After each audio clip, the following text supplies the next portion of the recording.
de pé, por favor, se você puder tirar essa mão para cá, para que Deus o use para falar ao teu coração, ao meu coração também, para que Deus fale à nossa igreja nessa manhã. Senhor, aqui está o teu servo, o pastor Roberlano, ó Deus, para trazer a tua palavra, a tua mensagem nessa manhã, que o Senhor use o teu servo como sempre tem usado, e quem sabe, Senhor, de uma maneira ainda mais poderosa nessa manhã, que ele, além de nós, sinta também a tua presença fluindo, e o teu mover fluindo através do seu corpo, através da sua alma, através da sua vida, para que nós possamos também ser alimentados pela tua palavra, pelo teu poder nesta manhã. Em nome de Jesus, muito obrigado pela vida do pastor Roberlano, muito obrigado pela presença de cada um de nós aqui, porque foi o teu Espírito que nos trouxe. Em nome de Jesus que oramos. Amém. Bom dia, gente boa. Eu quero registrar aqui minha gratidão pelo convite, pela oportunidade de estar aqui com os irmãos e para falar de algo que todo mundo aqui já sabe, eu tenho certeza absoluta disso. Nós, como cristãos, sabemos muito bem que a nossa dificuldade não tem a ver com ignorância. Nós tanto que sabemos aquilo que devemos ser ou deveríamos ser, que quando o irmão falha com a gente fica com mágoa. Já reparou?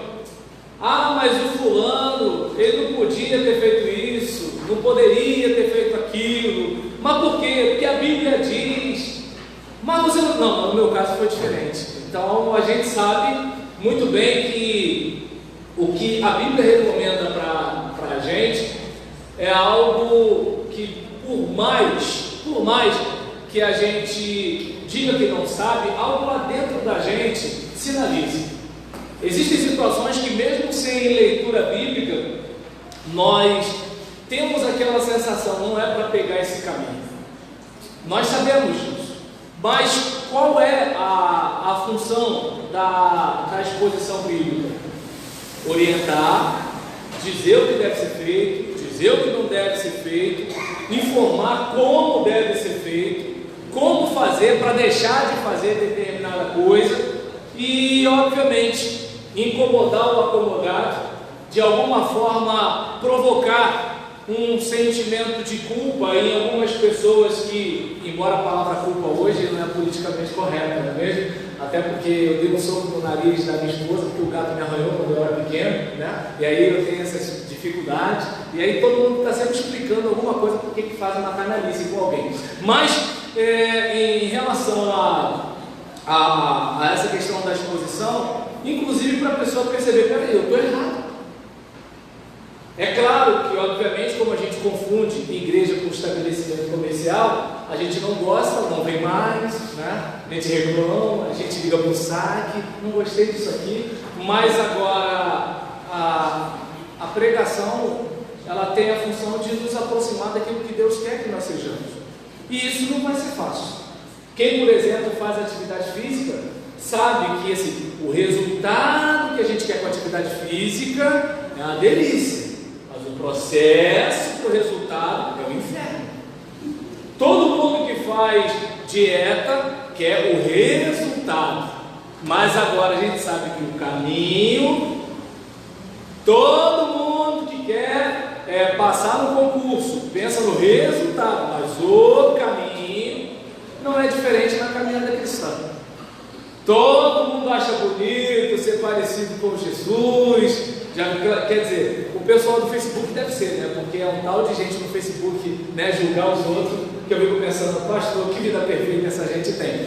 Mas a palavra, ela tem esse papel. E é interessante que quem prega sabe o que eu estou falando. Você está pregando e de repente você está falando algo e aquilo pega na tua veia, como assim, pô, eu também tenho que resolver essa parada.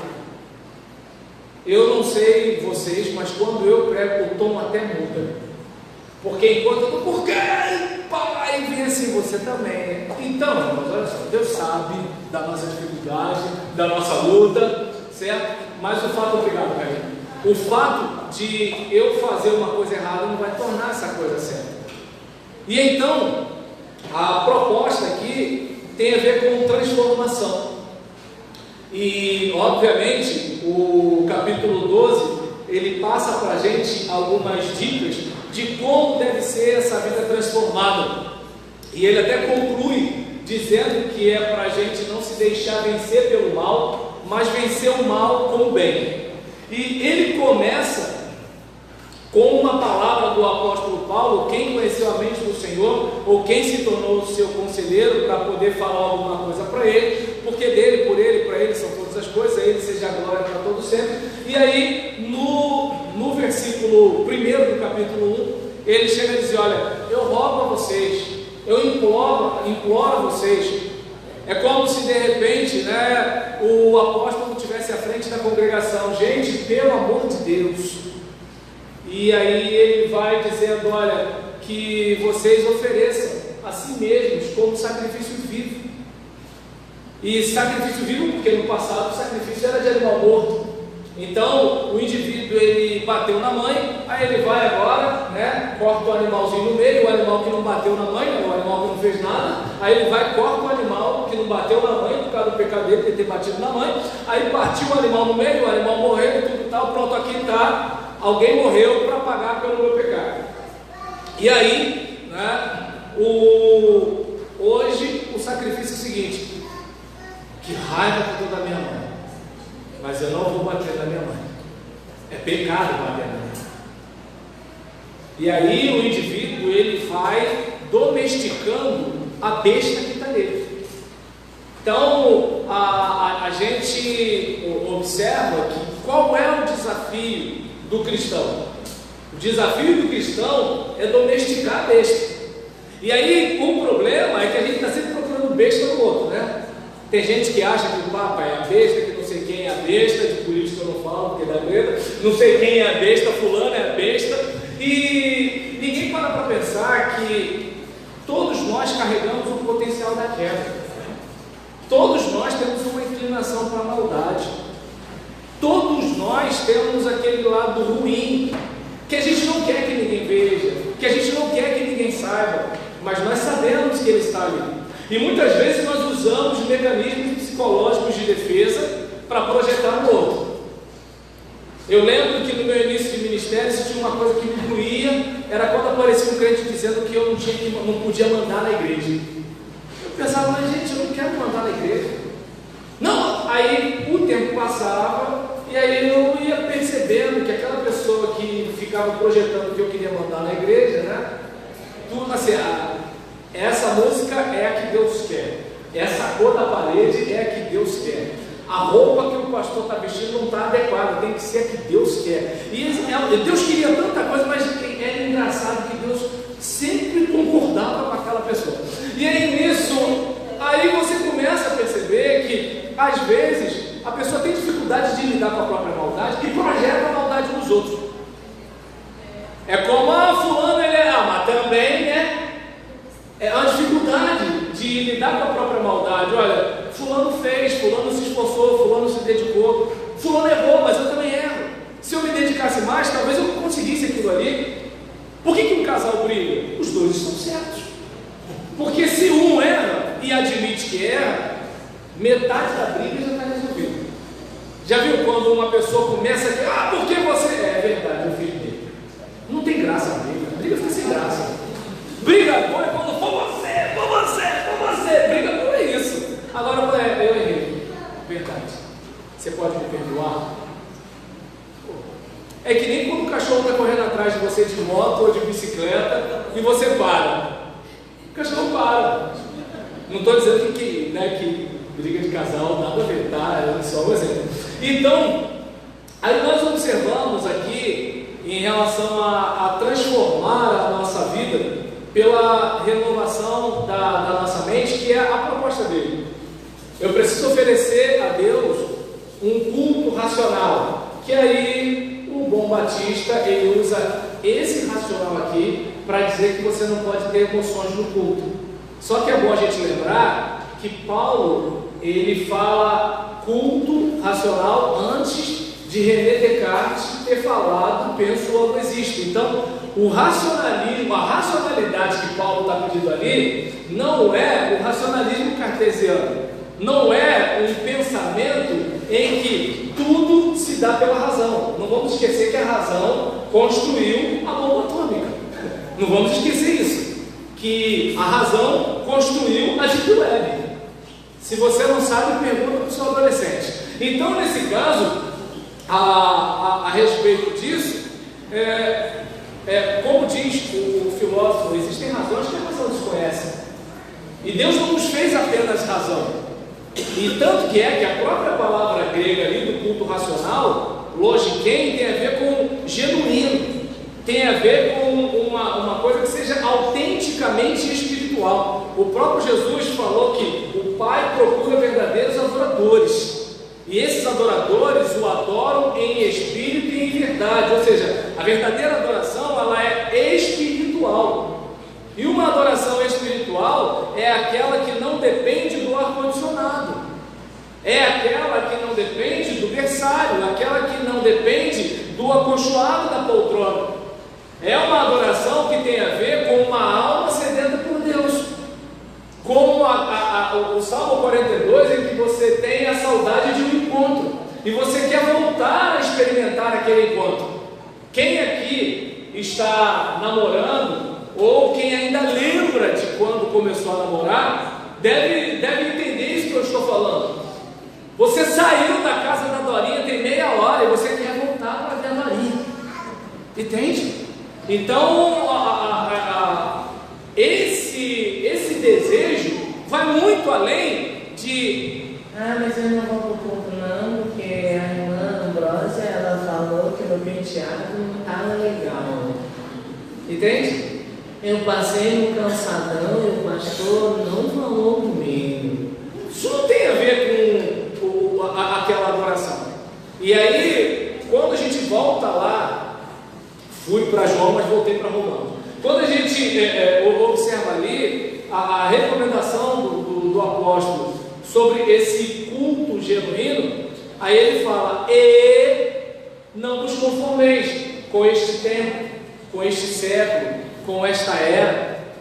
Aí talvez alguém pense: mas antigamente era mais difícil ser cristão. Aí no ano, se eu não me engano, acho que 2001, eu li um livro chamado Icabod, de Rubem Alvarez, que ele falava que o problema do cristianismo pós-moderno tem a ver com o fato de que a igreja, ela lutou contra o Império Romano, ela lutou contra a filosofia grega, ela lutou contra o comunismo soviético, só que agora ela tem que lutar contra uma mentalidade. Como é que você faz para lutar contra uma mentalidade? Agora está complicado, porque agora você não pode mais dizer que a prática homossexual é pecado, porque Jesus é amor. Você não pode nem mais falar de fornicação. A minha geração não ouviu essa palavra. Hoje, se você fala fornicação, o jovem nem sabe o que é fornicação. Quer dizer, ele sabe o que é fornicação, ele só não sabe o que tem esse nome. Então, o que acontece? Assim, hoje tudo tem que ser light. Hoje você não pode mais esbarrar em algumas coisas, porque é ódio. É ódio. E você não pode odiar o pecado, porque odiar o pecado é ódio. Entende? E agora você não pode mais pregar veementemente, porque é ódio. Você tem que pregar como aquele pastorzinho que está com dor no estômago. Então, irmãos, o que Deus tem que ser. Deu para entender? E aí você observa que isso tem a ver com mentalidade. Mentalidade. E como é que você lida com isso? A Bíblia diz: o marido deve amar a esposa como o homem, o marido deve amar a esposa como Jesus amou a igreja. Aí, amém! E a mulher, pronto. Aí deu ruim. Deu para entender? O marido amar a esposa está valendo, de boa. Mas a mulher é o patriarcado, não sei o que, diz que lá, entendeu? Trazei todos os dízimos. Não, porque isso está na lei. O Senhor é meu pastor, está na lei, não pode. E então, como é que a gente lida com mentalidade? É um negócio complicado. O que é ser cristão hoje?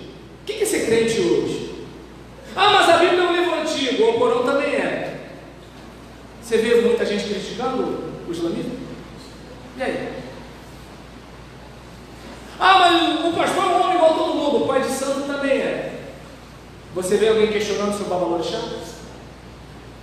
Você pode reparar, todo mundo fala mal da igreja, até os crentes. Tem um ano que eu trabalho na empresa em que eu estou. Esse ano alguns sabem que eu sou pastor. Não me apresento como pastor. Por quê? Porque já há um preconceito, uma discriminação e estereótipo. Pastor é ladrão, pastor é malandro, pastor tem vida boa.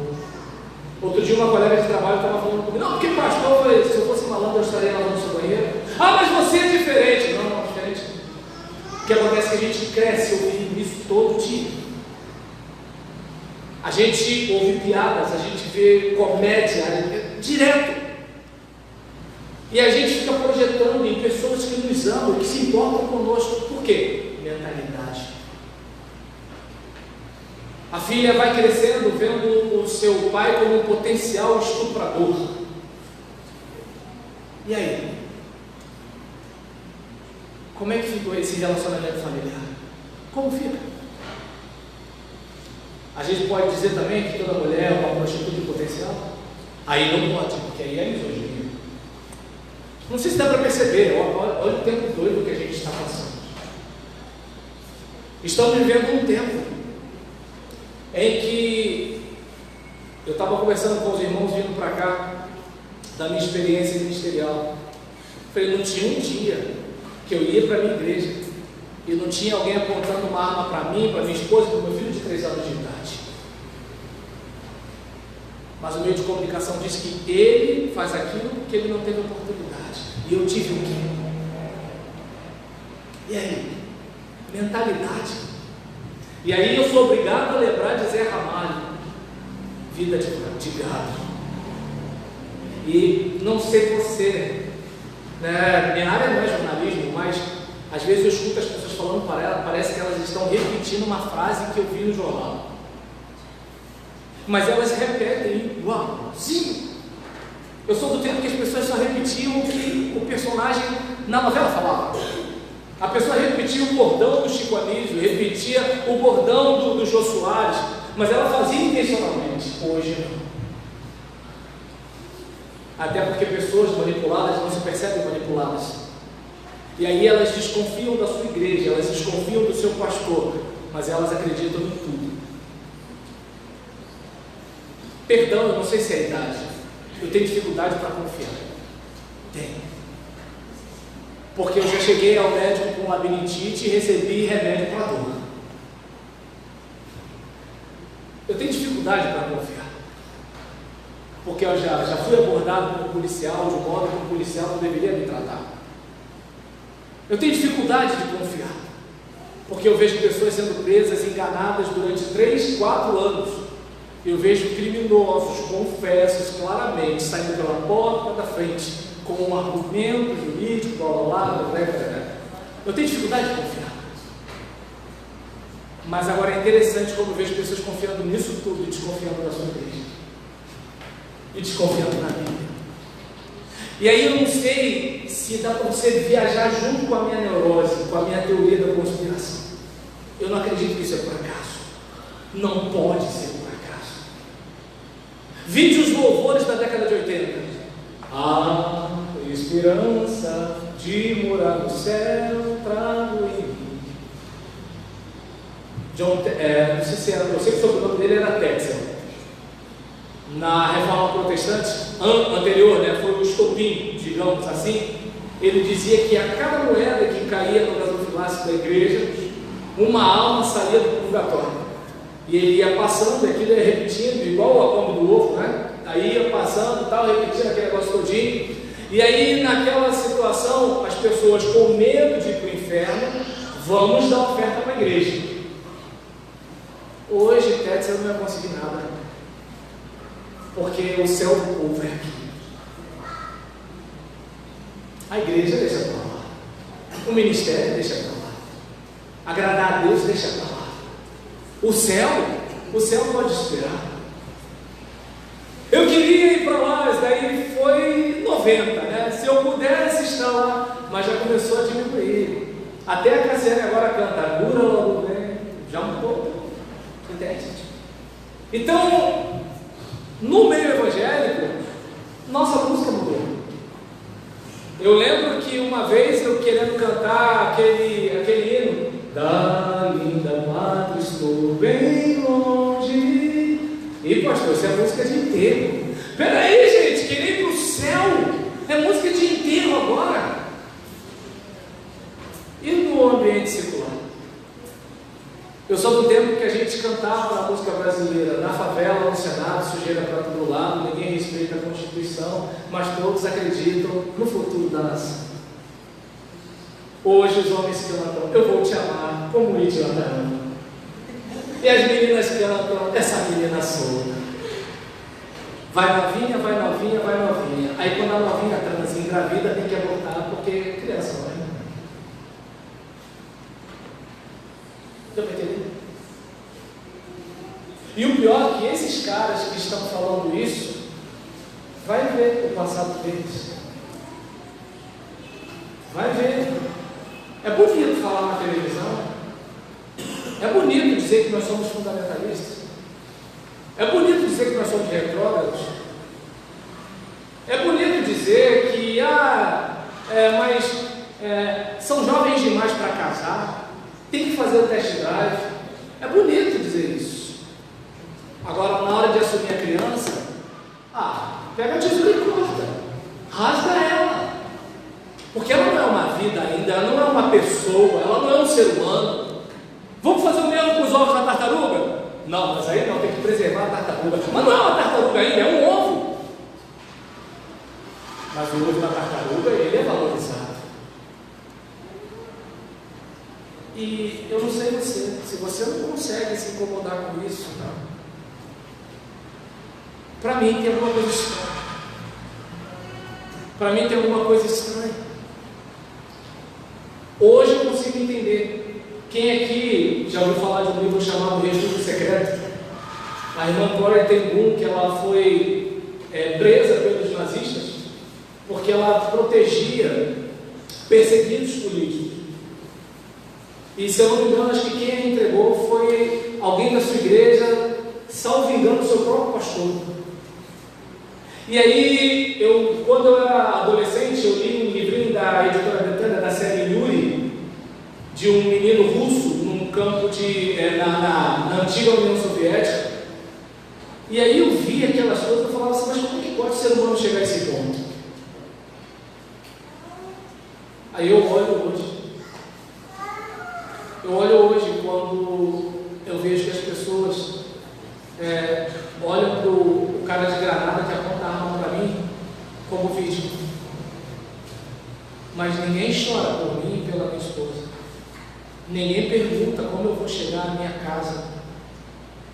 Ninguém pergunta, se eu também não tive oportunidade e por que eu levo a vida que eu levo. Aí eu fico pensando, tem alguma coisa errada. Tem alguma coisa estranha. E aí você percebe, é a igreja sendo bombardeada, é a Bíblia sendo bombardeada, os líderes cristãos sendo bombardeados. Você não vê o mesmo discurso para os sheiks, para os babalorixás. Você não vê o mesmo discurso. Você não... Compadre de vez em quando, quando a igreja bate de frente com alguma coisa, é igual uma matéria de um padre pedófilo. Geralmente é assim. Parece que só tem pedófilo na igreja católica. E sabe, aí você olha para tudo isso. E como é que você vai lidar com uma realidade dessa? Aí eu até eu tinha mandado para a Karina um slide. Tá legal. Costume de sempre associar a pessoa do som à pessoa da imagem. Desculpa. Aí eu coloquei um mosaico ali, a culpa é minha, eu tinha que olhar para trás antes. E a intenção de colocar o mosaico ali é porque se eu botasse a imagem inteira, eu iria chocar. Mas aí cada um olha para aquilo que tem a ver com a sua percepção, cada um no seu foco, acredito que isso daí vai dar um caminho. Mas a realidade que a gente vive, debocham da fé cristã, assassinam fetos inocentes no ventre materno. Eu cresci, irmãos, ouvindo que existia uma coisa chamada amor de mãe, chamada amor de mãe. Não sei se é a velhice. Não acredito mais. Porque o que algumas mães são capazes de fazer é diminuir o estômago. Eu cresci com aquela ideia de palavra de homem. Não acredito mais. O indivíduo, ele é um santo da igreja, um pilantra nos negócios. E aí você vai vendo que nessa salada filosófica chamada pós-modernidade, você lida com uma realidade em que nós vivemos, como disse Rubem Amorese, nós vivemos numa sociedade de supermercado. Tudo é opção, tudo é escolha. No passado, quando você tinha uma dificuldade no casamento, você lutava pelo seu casamento. Hoje não. Hoje a gente já vai para o casamento já pensando no plano B. Entende? No passado, o cara, poxa, peraí, minha sogra tem um terreno, eu vou construir no terreno da minha sogra, tranquilo, porque a gente vai lutar até o final. Agora o cara já fica assim, vou construir. Ou não? Vai que. Deu para entender? Deu para entender? Então, houve um tempo em que a verdade consistia em que as coisas são aquilo que são. Hoje não. Cada um tem sua verdade. Gente, quando eu fui entrevistado na porta da minha casa e a moça me perguntou como você se sente em relação à minha cor, eu, oi? Você se sente negro, se sente branco, se sente pardo. Eu fiz igual você, eu ri. Mas eu vi que ela não riu. Falei, vou berrar a porta. O futuro não é mais como era antigamente. E Renato Augusto falou isso da década de 80. E aí, quando eu olhei para aquilo, eu falei, tá dominado? Tá tudo dominado. Vocês perceberam que minha leitura é ampla, né? Eu vou lá na Maria Bethânia e vou no Emicida, vou no Mr. Catra e volto para a Anitta. Então, nesse caso, com as doses de Platão, se precisar. Mas eu não sei se você observa que se você olha para uma situação dessa, e aí você pensa, que mundo é esse? E agora eu decidi. Eu sou o cara que tem o menor salário por hora onde eu trabalho, né? E alguns acham, como é que você consegue rir? Eu falei, se eu chorar, vai pagar minhas contas? Não vai, né? Eu sou o cara que mais fala em dinheiro lá. Aí eu falo, eu também mudei. Eu sou um rico no corpo de pobre. Ué, hoje em dia é assim. Ninguém mais é nada. E todo mundo é qualquer coisa. Ninguém nasce homem, ninguém nasce mulher. Mas pode nascer com outra orientação. Ou seja, tem coisa que pode, tem coisa que não pode. E aí eu lembro de George Orwell no seu livro A Revolução dos Bichos, em que os bichos vão lutar contra o dono da fazenda. E aí tiram o dono da fazenda. Só que os próprios bichos oprimem os seus colegas. De onde vem a frase todos iguais, mas uns mais iguais que os outros. E para quem pensa que eu não estou engomando os 12, eu estou. Porque o texto, porque ainda tem isso também. De acordo com a informação que a gente teve do PISA alguns anos atrás, apesar do Brasil gastado mais do que muitos países grandes e ter um resultado inferior a muitos países pequenos, e quando eu falo pequenos na América Latina, apesar de ser uma educação tão cara, boa parte das pessoas não consegue entender o que elas estão vendo. Vende-se bolo de chocolate. Moça, qual sabor mesmo? Ligue para esse número. Você pode passar o número? E eu falei de coisas simples. Não falei de um texto. Nem falei de Bíblia. E ainda mais numa época de pós-verdade, onde qualquer coisa é qualquer coisa. Em que eu posso estar falando uma coisa aqui e alguém entender algo totalmente diferente.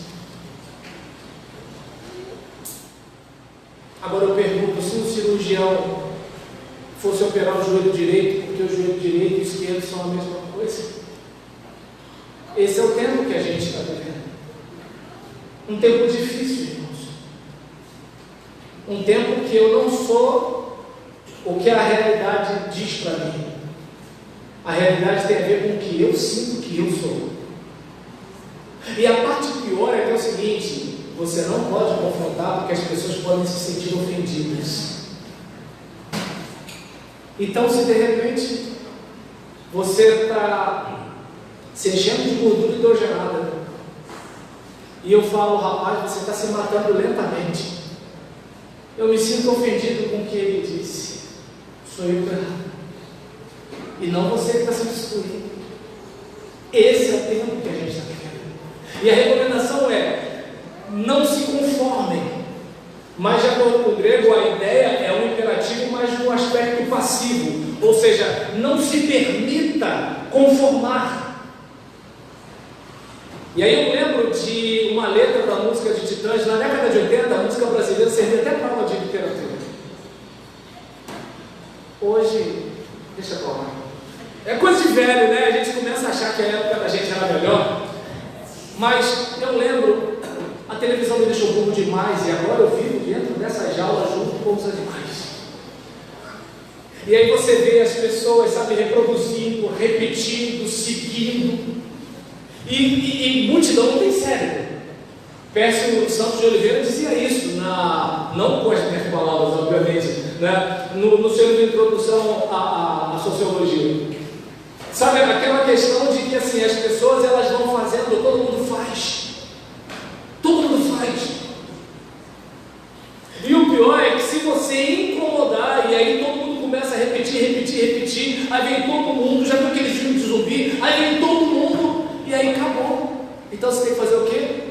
Fingir que não acredita. Você é crente, mas você é um crente 007. Porque se você for assumir a sua fé, você vai ser ridicularizado.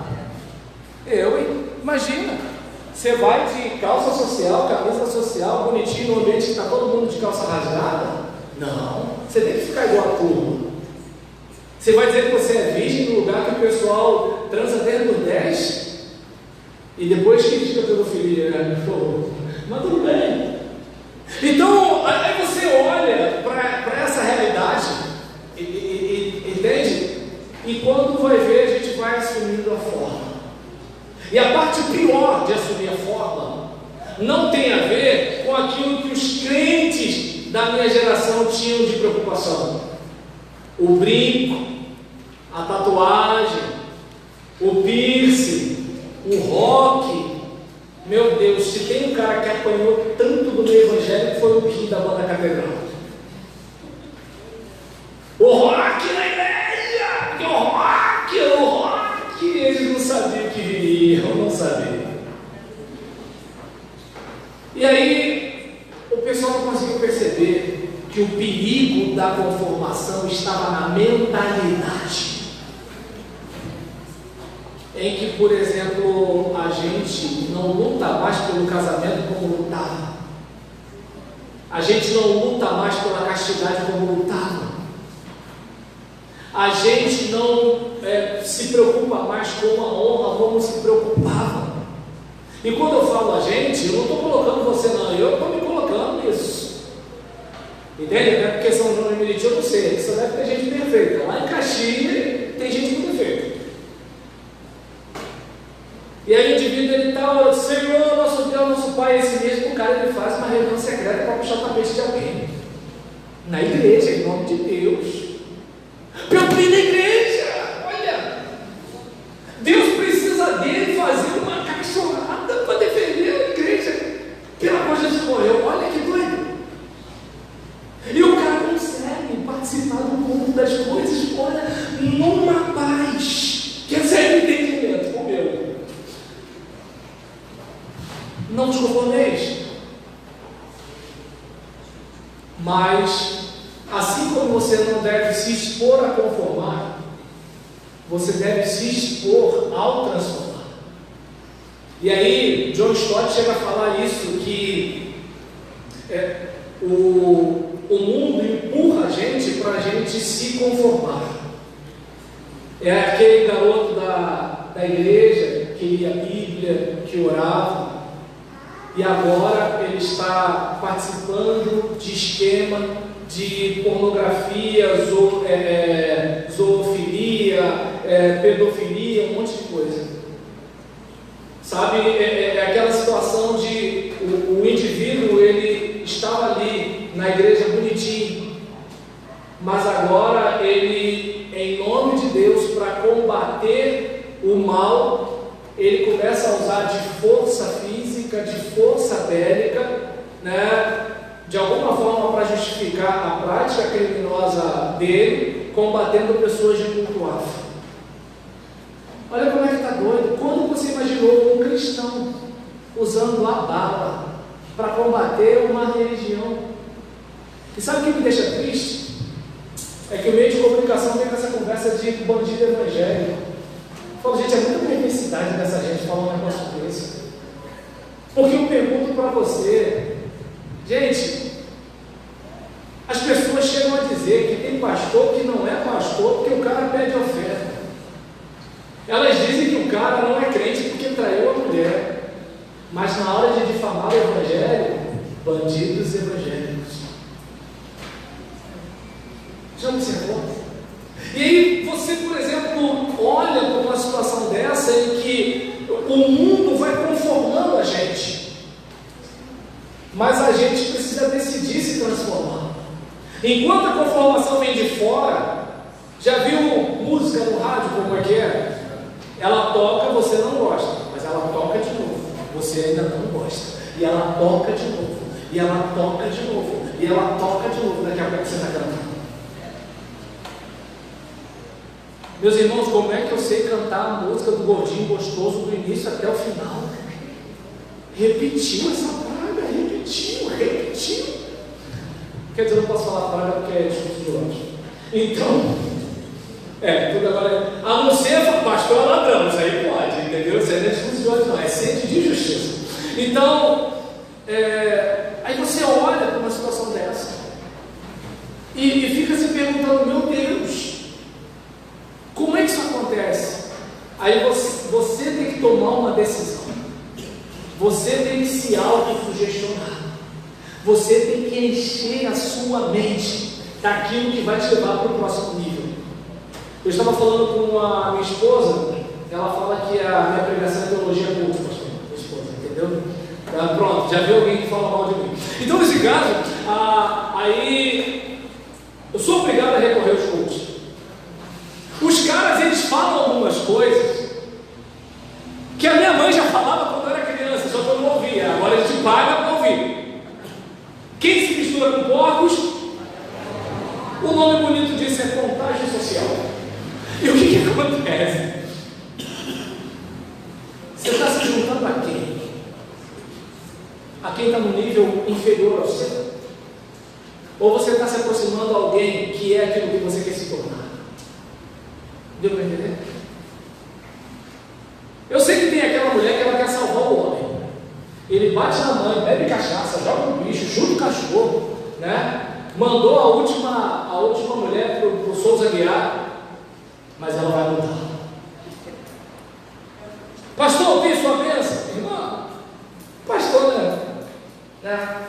Então, eu estava conversando com os irmãos de Munacô. Eu falei, gente, o pastor não pode falar todo o sepultamento de alguém. Ele vai dizer o quê? Pô, esse irmão aqui ele era uma bênção. Tinha uma amante, mas ele era uma bênção. Ele vai, né? Então, aí nesse caso, a irmã, mas olha, o pastor, ele chorou quando o senhor estava pregando. Ele está vindo no corpo. Eu conto você conta. Deus pode fazer um milagre? Sim, mas fazer milagre é a soberania dele. Deus pode fazer um milagre e meus vídeos no YouTube bombar e eu viver só do dinheiro do YouTube. Só que é o seguinte, enquanto Deus não faz o milagre, eu faço o meu dever de casa. Esse é o caso. Deus pode lotar essa igreja aqui de gente essa noite. Milagre.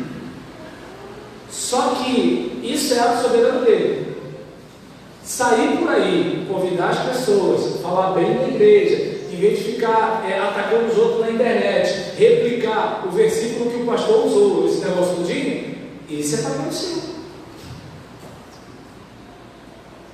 Eu falava lá em Vila Paulina, porque eu sou um pregador muito culto, né? Então eu falava, olha, Deus não vai raspar o seu sovaco por você, tem coisa que é você que faz.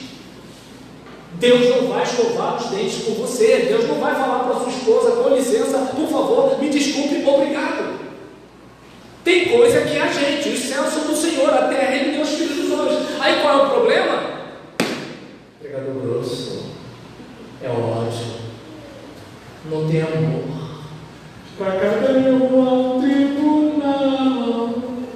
Jesus disse, atire a primeira pedra aquele que não tem pecado. Jesus disse mais coisa, filho, conta aí. Não lembro. Deu para entender? Então, você olha para uma situação dessa, aí qual é a realidade? Espera aí, é o dia que o irmão fulano vai pregar? Então eu não vou nesse dia não, porque eu já sei o que vem. Outro dia fulano, eu vou. É McDonald's aqui? Deu para entender? Porque eu não gosto do jeito de fulano. O culto é para quem gostar. Você percebe que assim, a gente vai se associando com algumas pessoas e a gente vai começando a pensar igual. Eu lembro que quando eu trabalhava com proteção veicular, o gerente da empresa chegou e falou assim: Roberto, você quer ganhar quanto? Eu falei, 20 mil por mês. Ele olhou para minha cara. Aí eu não sei se ele ficou espantado ou se ele ficou com raiva. Aí ele foi, respirou e falou assim: quem você conhece que ganha 20 mil? Eu falei, ninguém. Só conheço gente enrolando. Eu falei, então, tem que mudar isso aí. Aí eu pensei, eu não conheço ninguém, porque eu não conheço ninguém mesmo. Então, aí eu olhei para isso. Agora, gente enrolada, conheço um monte. Gente que reclama da vida, conheço um monte. Gente que bebe cachaça, conheço um monte. E eu pergunto, eu quero me associar a quem? Pastor, mas não pode fazer acepção de pessoas. Uma coisa é você ser educado, gentil e evangelizar. Outra coisa é você abrir o coração, falar da sua crise conjugal, dar acesso à pessoa para lhe aconselhar. São coisas totalmente diferentes. E qual é o problema da gente? A gente confunde amar o próximo, a gente confunde respeitar a dignidade da pessoa com dar acesso a ela. Epa, peraí. Tem coisa que se você é casado, só a sua mulher deveria ter acesso. Tem coisa que se você é casada, só o seu marido deveria ter acesso. E antes que você pense em saliência, eu estou falando inclusive de confidencialidade. De confidência. Não sei, agora, né? Então, alguém na internet que é perfeito vai me corrigir. Eu não sei se dá para perceber. Então, nós nos deparamos, né, com uma situação em que, olha, transforme-se com quem você anda, o que você vê, com quem você fala. E é muito legal esse fato de você não se apresentar como pastor, porque você fala que você é pastor, já arma logo um bloqueio na pessoa. Então, algumas pessoas acham que você é muito santo, então elas ficam reservadas. Algumas acham que você é um malandro, e aí fica te mandando alfinetado indireta todo dia. Outras pessoas se distanciam, porque tem trauma, não gosta, seja lá o que for. Agora, quando elas estão conversando com você como uma pessoa comum, porque pastor não é comum, esse aqui é, mas a maioria não, entendeu? A gente é meio estranho. Então, nesse caso, a respeito desse assunto, quantas vezes estou conversando com um cara lá, não, mas isso aqui, aí eu falo assim, fulano, olha só, vamos lá, vamos pegar o caminho da pornografia. Eu sei que você sabe que eu sou crente, vai achar que eu estou falando de moralismo, não estou. Na minha infância, pornografia era tipo tráfico de drogas. Para você, como adolescente, ter acesso a uma revista, rapaz, era uma epopeia.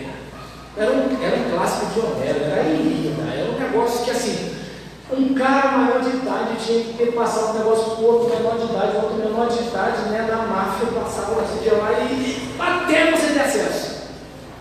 Há um tempo atrás eu estava ajudando uma família, um garoto com coisa de 8 anos de idade, viciado em pornografia por causa de celular. A geração não passou por isso. Aí eu estava conversando com alguns colegas. Eu já perdi casal, que o casal estava com disfunção sexual por causa disso. E eu pensava, mas como é que pode? Mas claro, Belão, você está na década de 80. Você está na década da imagem estática. Esse casal aqui está no audiovisual, no algoritmo curto, que é 10 segundos, 10 segundos, 10 segundos, 10 segundos, 10 segundos, 10 segundos, o que vem depois? E aí eu estava falando com os colegas, esse tempo você poderia estar estudando, esse tempo você poderia estar fazendo uma atividade física, esse tempo você poderia estar melhorando na sua profissão, mas você está viciado. Não é bem assim, nem todo mundo que dá um teco na maconha fica direto, mas tem gente que fica. Mas tem gente que bate com o carro. Eu falei, olha só, o cérebro de um adolescente está em formação. A lei pode liberar, mas não é porque a lei vai liberar o seu monstro que eu vou ser um monstro. Não é porque a lei vai liberar que eu seja um zumbi que eu vou ser um zumbi. Porque você dá para você perceber, na corrida da vida, você não precisa ser mais o excelente, você não precisa. Na corrida da vida, você precisa pelo menos fazer o básico e não andar para trás. Você bebe água, já está na frente. Porque um monte de gente quase não bebe água. Daqui a pouco é um derrame. O cérebro não funciona direito, o rim não funciona direito. Porque se boa parte do nosso corpo é água, imagina. Aí o indivíduo não bebe água, não faz atividade física. O que vai acontecer? Com o tempo, perder densidade óssea, perder densidade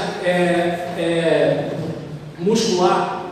Qual é o alimento dessa gente? Gordura hidrogenada. É uma gordura cheia de elementos ali para você ficar viciado naquilo que você come. E é uma gordura para a qual o nosso organismo não está preparado. Nosso organismo está preparado para a gordura animal e para a gordura vegetal. Agora, para aquela gordura industrializada não está. E aí você percebe que está todo mundo pegando esse caminho. As pessoas passam bastante tempo no celular. E qual é o ambiente que elas vão? Naquilo que dá mais prazer. E o que dá mais prazer geralmente não leva a gente para o próximo nível. O que é melhor, gente? Fazer atividade física ou ficar no sofá vendo série?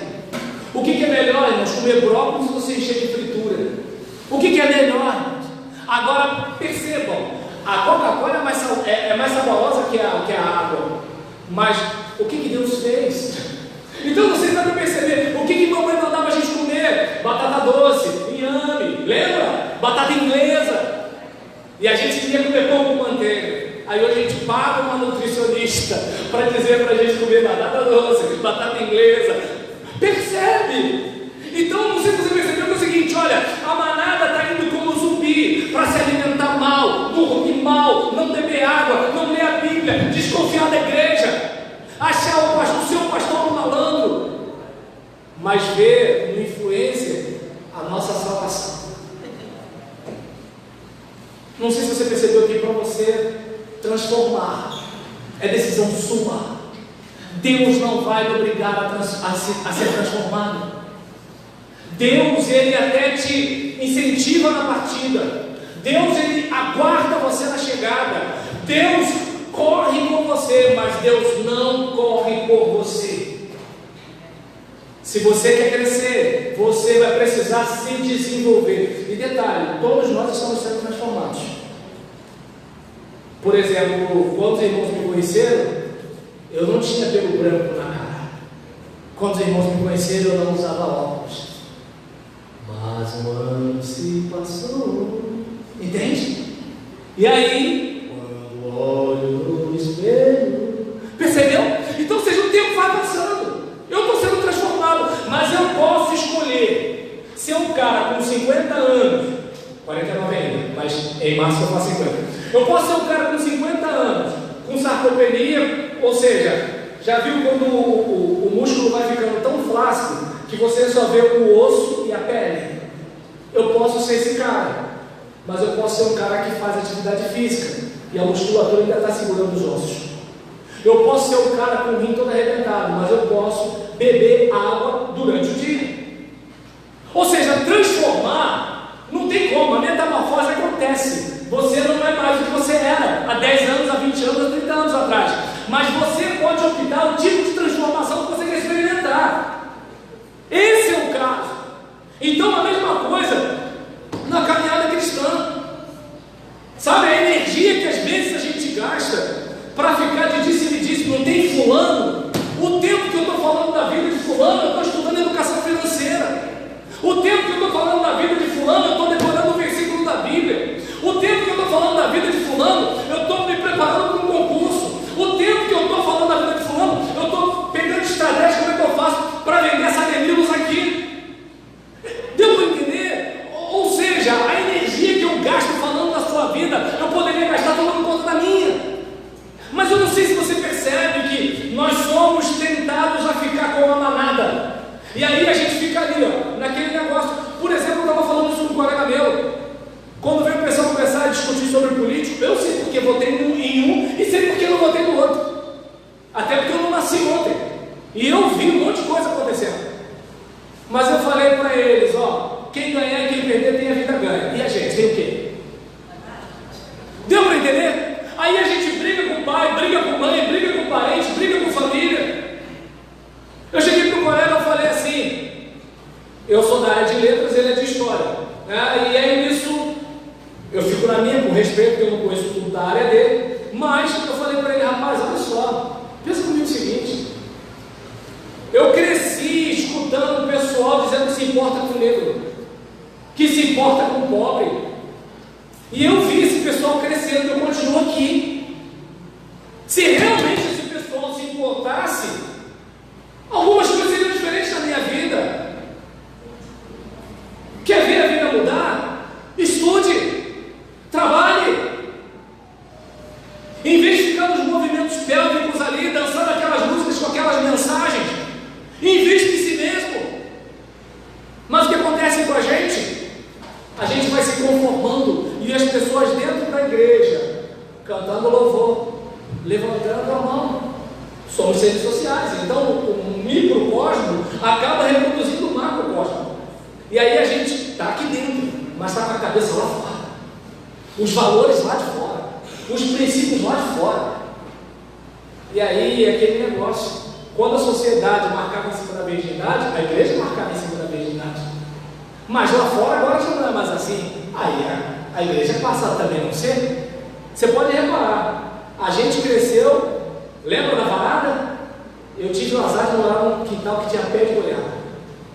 E o pior, na minha casa tinha pé de goiaba, tinha sandália carina, né? Meu pai, por exemplo, 1,81 m, e ele escutou falar, você quer o quê? Meu pai era havaiana, minha mãe era carina, mas a havaiana do meu pai era pior que a carina da minha mãe. Para quem não sabe, a sandália carina, meu Deus do céu, que nem no inferno. Aí nisso, tinha tudo isso. Aí nisso, o mundo mudou. Qual é o discurso da igreja hoje? Eu não estou aqui fazendo apologia. Meu filho, por exemplo, não leva um tapa meu, leva na nossa briga de luta, né? Então, assim, ele me dá um tapa, eu dou nele, soco, cruzado e tal. Mas agora, assim, sério mesmo, nunca aconteceu. Até porque eu aprendo que, assim, o desconforto é que é o bicho.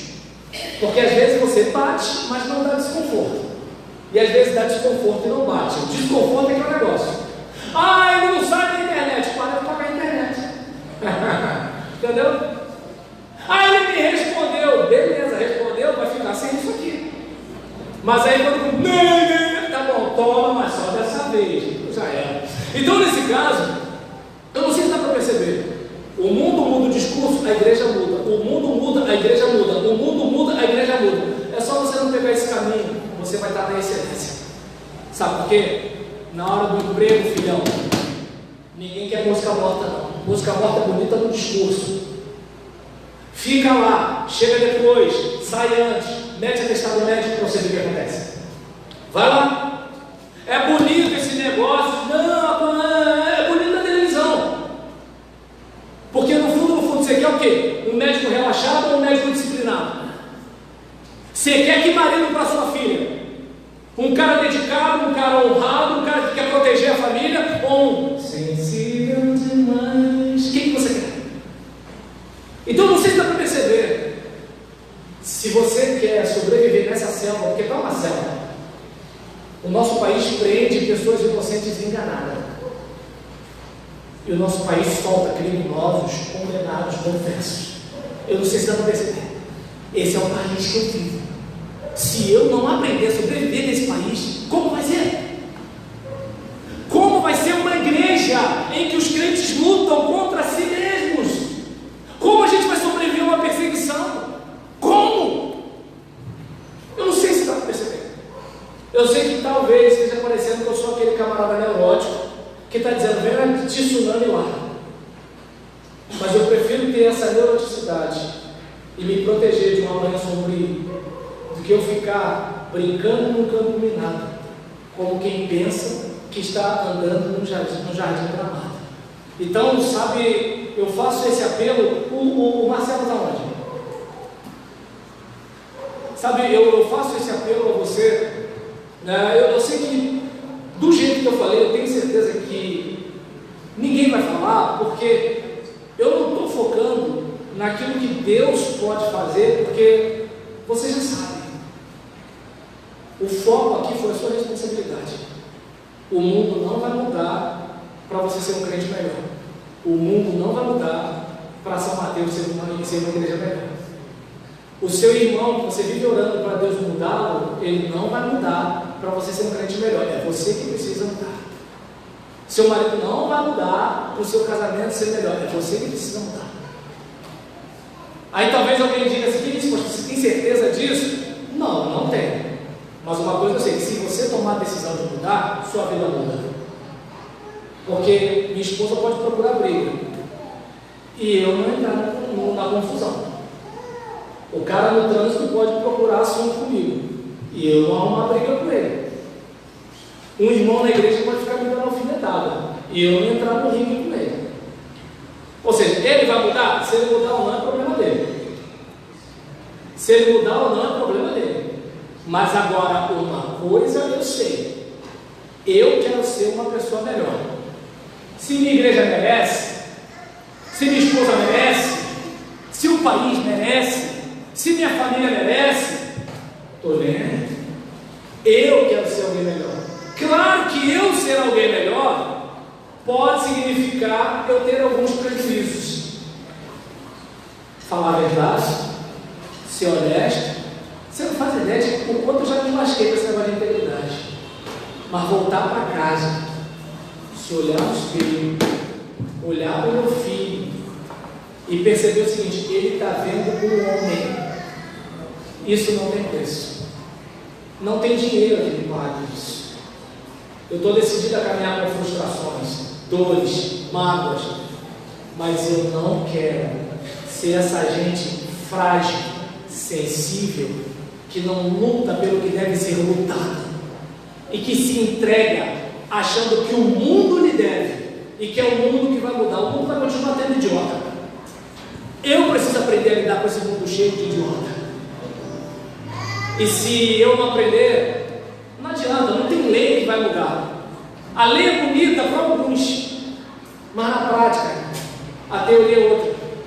A gente que é da Baixada, a gente que é pobre, e eu ganhei na loteria, né? Eu sou pobre, eu sou preto e eu sou pastor. Então o que acontece? Eu não sei se dá para perceber. O mundo não vai melhorar para eu ser uma pessoa melhor. Mas se eu melhorar, talvez eu deixe o mundo melhor do que eu encontrei. Então isso daí é decisão sua.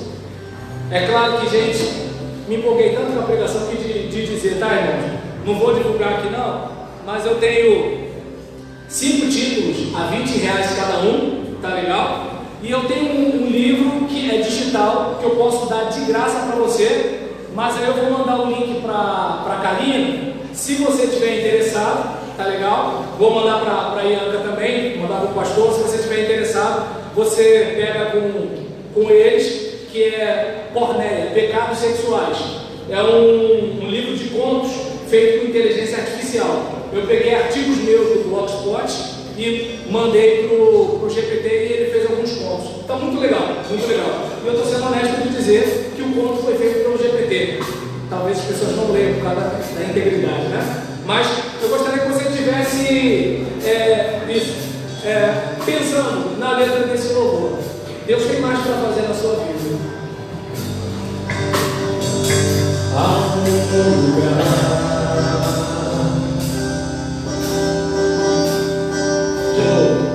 há um lugar de descanso em ti. Há um lugar de refrigério em ti. Há um lugar onde a verdade reina. Esse lugar é do Senhor.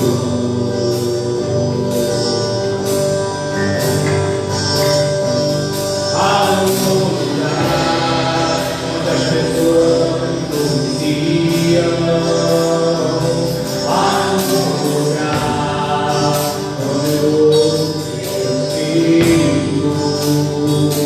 Há um lugar de vitória em meio à guerra.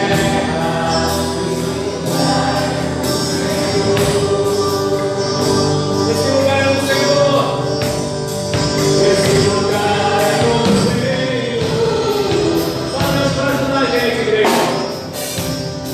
Esse lugar é o Senhor.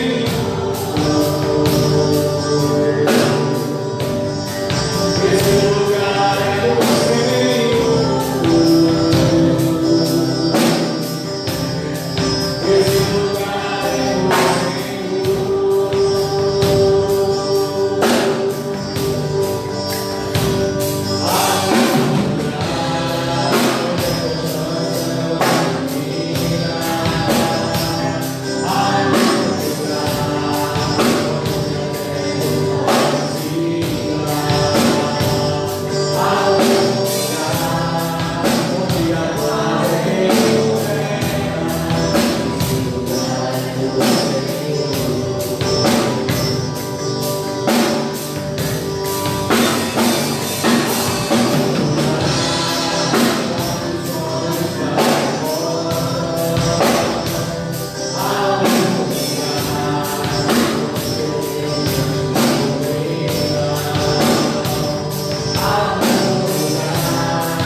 Esse lugar é do Senhor.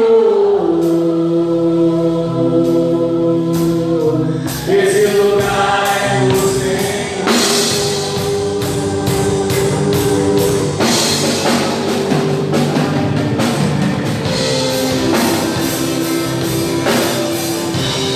do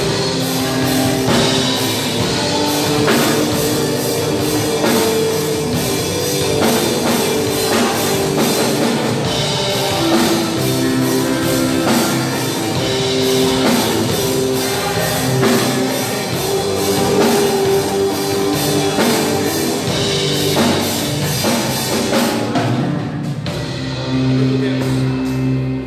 Eu te agradeço por esse dia. E eu te peço, Senhor, que de um modo sobrenatural Tu estejas trabalhando nos nossos corações, em nossas mentes. Que o Senhor, ó Deus, esteja atuando de modo que, Senhor, nós venhamos a lutar contra a nossa própria maldade, a vencer nossa limitação, a domesticar o lobo que há em nós, de modo, Senhor, que sejamos parecidos contigo, de modo que venhamos refletir a Tua glória, que te odeia, nós venhamos, Pai, assumir a nossa responsabilidade pela nossa própria transformação. Que nós, Senhor, venhamos buscar a nossa própria restauração, seja naquilo que ouvimos, naquilo que falamos, naquilo que cantamos, naquilo que escrevemos, com quem nos relacionamos, os lugares aonde vamos. Pai, que possamos nos construir, que possamos nos reconstruir, assim como Neemias. Eu não sei como está cada um aqui, mas não permita, Pai, que os valores do mundo nos engulam. Não permita que a mentalidade do mundo nos devore, e não permita que sejamos inimigos da tua igreja. Ajuda-nos, ó Deus, sustenta-nos, ó Pai, porque sabemos que há pessoas para salvar, há pessoas para curar, há pessoas para transformar, e sabemos que a igreja é coluna e firmeza na verdade, coluna e firmeza na verdade, onde cada um tem a sua verdade, mas nós cremos que só há uma verdade, e essa verdade é uma pessoa, e esta pessoa se chama Jesus, de quem nós precisamos, em nome pelo qual oramos, para a tua glória e na força do teu Espírito. E a igreja de Deus diz: que Deus abençoe.